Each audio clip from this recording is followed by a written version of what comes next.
Pasamos a la siguiente ponencia, casos singulares en la ejecución y control de anclajes al terreno, por Javier Rodríguez Meneses. Bueno, buenos días a todos, los que estamos aquí y los que estáis en streaming.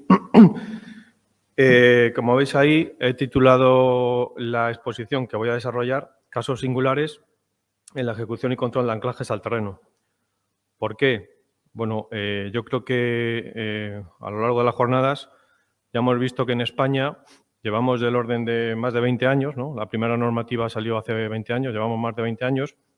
Yo creo que todos estamos familiarizados con la ejecución de anclajes.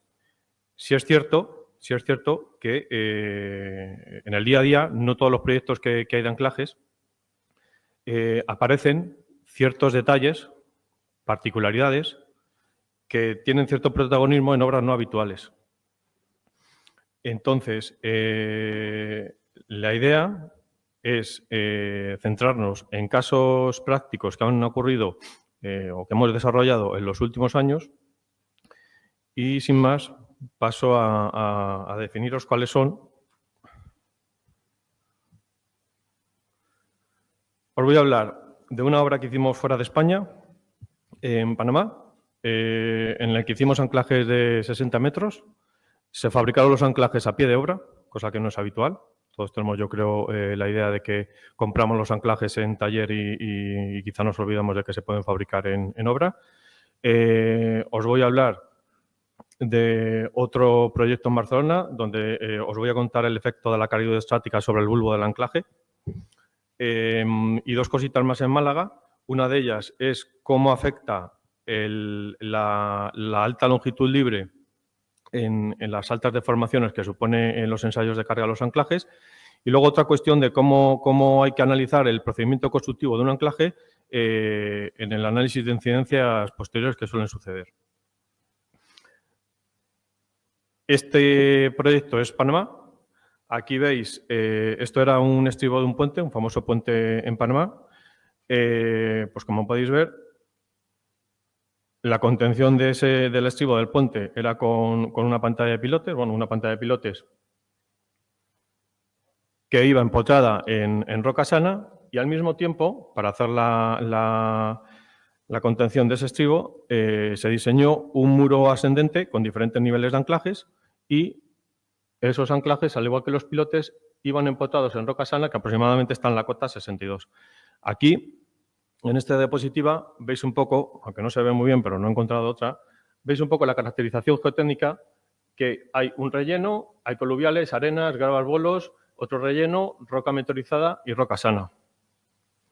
Bueno, pues con este panorama de esta geotecnia tan compleja y con ese diseño que nos tenemos que empotrar en la roca, nos presentamos en unos anclajes de longitudes máximas 60 metros, cuando habitualmente yo creo que los que diseñéis, yo no diseño, participo en los diseños, pero no hago la numerología. Yo creo que los anclajes habituales están del orden de 30 metros y aquí nos tuvimos que posicionar en 60 metros. Con longitudes de intubación recuperable de hasta 39 metros hasta llegar a la roca y con un diámetro útil de perforación en toda la longitud del anclaje, me refiero incluido el bulbo. Pues aquí os pongo, ahí veis abajo, en la parte inferior izquierda, dos metodologías tuvimos que emplear. La parte inicial de la longitud libre, un fluido con agua y en roca, pues con un martillo en fondo. La gran dificultad de este proyecto, pues que la perforación con agua, antes Ramón exponía que un anclaje de rendimiento que él hacía eran 50 metros. Nosotros aquí igualmente eran de 50 a 60 metros. Imaginaros un día entero, toda la tubería colocada dentro de la perforación y en el exterior del tubo un terreno coluvial que cuando tú rompes la estructura natural de ese terreno, todo ese material se reorganiza en torno a la tubería y provoca altas adherencias. Entonces, nosotros lo hicimos al amparo de un martillo en cabeza y eso sí, con un control de velocidades progresivas de rotación. Eso para que entendáis un poco, los que no estáis muy metidos en ejecución, esto es como las marchas de un coche. Al final, si vas en una cuesta ascendente, metes primera. Si vas en zona llana, metes en marchas largas. Pues esto es un poco igual. Al final, en función de la resistencia que necesites para romper las adherencias, utilizas una marcha u otra. Otro detalle, poco habitual, fabricación de anclajes. Si os acordáis, decía que era necesario empotrarnos en roca en los anclajes. Bueno, pues en esta obra decidimos fabricar en obra por no derrochar longitud de anclaje ante la aparición de roca antes de lo previsto, o al contrario, no pecar en quedarnos cortos en la longitud. Entonces, no por no fabricar los anclajes en taller, olvidamos la calidad de la fabricación. Y aquí veis un poco las tripas de lo que es un anclaje, porque muchas veces los veis en obra, pero no veis un poco las entrañas. Un anclaje, aquí no veis en esta foto, pero la longitud libre va con un engrasado y con una protección de tubería de plástico para garantizar que el tendón tenga deformación en la puesta en carga. Aquí veis otro detalle que muchas veces es importante aplicar en las obras, que es independizar y sellar la zona libre de la zona de bulbo para que cuando tengas incrementos de subidas del freático, entre el conjunto de alambres que conforman un cable, no tengas ascensión de agua y no te aparezca en cabeza de anclaje. Otro detalle más en la fabricación de los ancles. Ahí veis en la foto de arriba, veis un separador. Eso de los separadores es importante en los anclajes. No sé si os habéis dado cuenta en detalle cuando veis los anclajes en obra. Eso permite que el conjunto de cables del bulbo no estén juntos, sino que tengan separación entre todos los conjuntos de cables y se pueda tener contacto con la lechada en todo el contorno perimetral de todos y cada uno de los cables. Otra cuestión más, en este caso que eran anclajes permanentes, importante, pues tuvimos en cuenta colocar centrales de rejilla para que una vez posicionado dentro de la perforación no tuviese contacto con el terreno. Sí, este caso es una obra en Barcelona, es una pantalla de contención para unas viviendas, son 2 niveles de anclajes. El primer nivel es por encima del nivel freático y el segundo nivel es por debajo del nivel freático. Si os fijáis, ahí os he puesto, como datos más relevantes de los anclajes, 15 grados de inclinación con la horizontal. Seguramente muchos de los que estamos en 15 grados no es habitual ese diseño, 15 grados. Pero bueno, en esta obra se diseñó con 15 grados y un bulbo de 8. Bueno, el 8 lo he puesto un poco por referencias, pero lo interesante y poco habitual son los 15 grados. Bueno, pues la obra se inicia, el primer nivel de anclajes se hace sin ningún problema, el proceso constructivo era el previsto, los anclajes se meten en carga y no hay ningún problema. Cuando se ejecutan los anclajes del nivel inferior, del segundo nivel, pues resulta que cuando se meten en carga los anclajes, muchos de ellos empiezan a fallar. Cuando pasan estas cosas, pues lo lógico es preguntar a la empresa que te está haciendo esta unidad de obra, y es lo que hacía nuestro cliente y la dirección de obra. ¿Qué pasa con estos anclajes que arriba funcionaban y abajo no funcionan? Bueno, pues nosotros dijimos que el problema era esto que veis aquí. Esto que veis aquí es una cuestión de diseño que hay que tener en cuenta cuando se diseñan los anclajes bajo nivel freático, que es que la carga hidrostática del agua siempre tiene que ser menor que la carga que te genera la columna de la lechada. Ahí veis la formulita, donde con el factor de seguridad, que bueno, que cada uno en su diseño considere aplicar, es lo que hay que tener en cuenta. Entonces, para que esto se cumpla, hay que diseñarlo. Pero esto también, en obra, en la ejecución, se puede controlar. O sea, cuando se está haciendo un anclaje, en el proceso prácticamente final de retirada de la tubería de perforación, se puede ver perfectamente si está esto cumpliendo o no. En esta obra nosotros teníamos cierta percepción de que esto no se estaba cumpliendo. Entonces, al final, después de la comisión de investigación, pues se confirmó que esta hipótesis nuestra era la que realmente había ocurrido. Al final, bueno, se diseñaron anclajes de 25 grados de inclinación con la horizontal y con eso se solucionaron los problemas de falta de tensión en los anclajes y la obra continuó. Otra obra más en Málaga, como caso singular que muchas veces pasa desapercibido. Esta obra era otra pantalla de contención para unas viviendas en Málaga, dos niveles de anclaje, los dos bajo agua. Y aquí la ingeniería quería hacer una prueba de carga previa a la ejecución propia de los anclajes. Bueno, tendría sus dudas a lo mejor de que el cálculo fuese con el factor de seguridad que buscaba o qué sé yo. Entonces, se hicieron unos anclajes de prueba y como elemento protagonista en este caso es que la longitud libre, fijaros, era de 24,5 metros. Este anclaje de 24,5 metros de longitud libre, más sus 18 de bulbo, se hizo en la viga de coronación para utilizar esta viga como elemento de reacción. Eso imitaba al anclaje del nivel inferior de la obra. Entonces, un anclaje con esa longitud libre de 24,50 implica, como os pongo ahí, unas deformaciones próximas a 25 centímetros.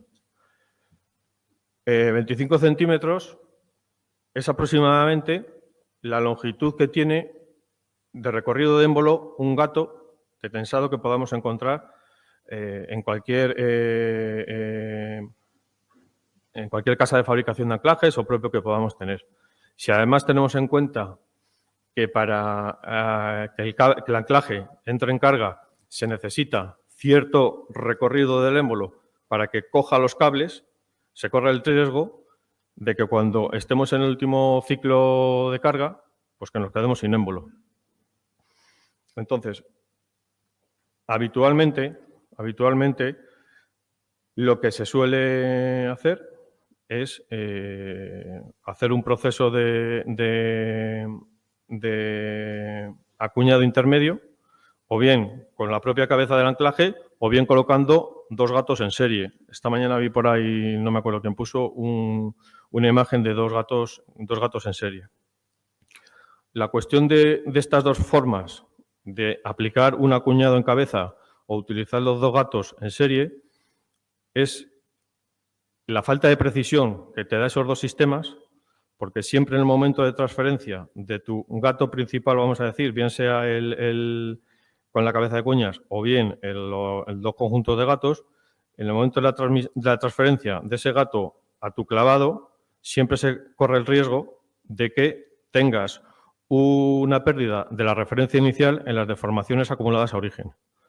Entonces, nosotros en este caso, en esta obra particular, para ni correr riesgos que en el último escalón de carga tuviésemos el riesgo de no poder completar el ensayo completo en una sola fase y evitar las pérdidas de referencia y la falta de precisión, ojo que es precisión, no es que el ensayo esté mal, pero bueno, es precisión, pues decidimos acudir a un gato de postensado de estructuras de hormigón y con ese gato haciéndole sus correspondientes adaptaciones en la cabeza del gato, pues lo conseguimos hacer el ensayo con las garantías que nos pedía la ingeniería de cumplimiento de precisión.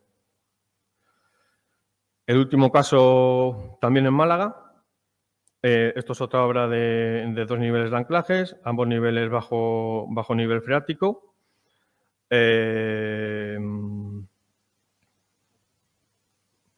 Aquí, como veis, como característica geotécnica del suelo, pues os he puesto ahí que son unas arenas y con unos valores de SPTs pues bastante bajos. Como veis ahí, de 3 a 10 golpes. O sea, eso es un terreno bastante blando. Aquí no entenderéis, pero simplemente quiero hacer mención, bueno, cada uno con sus obras y sus proyectos lleva su control. Y aquí simplemente eso lo que quiere mostrar es un poco el alto rendimiento que tenía la obra. O sea, esos 60 metros que antes decía que se hacía en una obra, en la de Panamá, aquí era el doble aproximadamente. Y otro dato que había aquí es que el consumo de cemento era bastante alto. Creo que el diámetro era 133 milímetros de perforación y el consumo de cemento, pues como veis ahí, la media es aproximadamente de 100 kilos por metro. Bueno, pues parece que con esos terrenos tan sumamente blandos y esto que os estoy diciendo de altos consumos de cemento y unos rendimientos altos, pues parece que tiene correlación. Cuando empezamos a poner en carga los anclajes, pues unos ok, como veis aquí, y otros pues tienen falta de carga sobre la prevista. Comisión de investigación en la obra, a preguntar a Terratés qué opina, qué está pasando. Pues nosotros, en este caso, fuimos firmes y estábamos convencidos de que el proceso constructivo de los anclajes en cuanto al sistema de contención de finos, en cuanto a la inyección, en cuanto a la reinyección, estaba bien hecho. Y en esta diapositiva siguiente, pues veis un poco, textualmente, esto es lo que nos puso la ingeniería que estaba liderando la investigación en el suceso que había pasado, los anclajes no funcionaban. Y como veis ahí, la perforación alcanza rendimientos muy alta, con baja resistencia del suelo. Y el volumen de inyección de lechada resulta excesivo, alcanzando valores de 90 kilos por metro. Y aquí dice otra conclusión. En base al criterio B, se establece el cálculo, se analizan los anclajes realizados y que quedan por realizar de nivel superior. Y aquí, si os fijáis, ahí dice que utiliza los anclajes que hemos hecho para calcular el valor de la adherencia admisible en los anclajes. Conclusión de este último caso práctico, que es extensivo a todo, pues que es muy importante en los anclajes. Desde que nace la vida del anclaje, antes hablábamos de vida útil de un anclaje, si es provisional o permanente, el anclaje desde que nace es desde que se está ejecutando. El anclaje es un elemento que se tiene que estar controlando qué es lo que está pasando con la inyección, con lo que aparece en la perforación, eso que viene en los pliegos, que les gusta a todas las direcciones de obra, que luego pongamos en los informes de seguimiento de las obras. Es importante seguir la vida del anclaje para que en caso de que surjan contingencias, poder dar explicaciones de lo sucedido. Y con esto espero que os haya resultado de interés y atractivo también. Muchas gracias.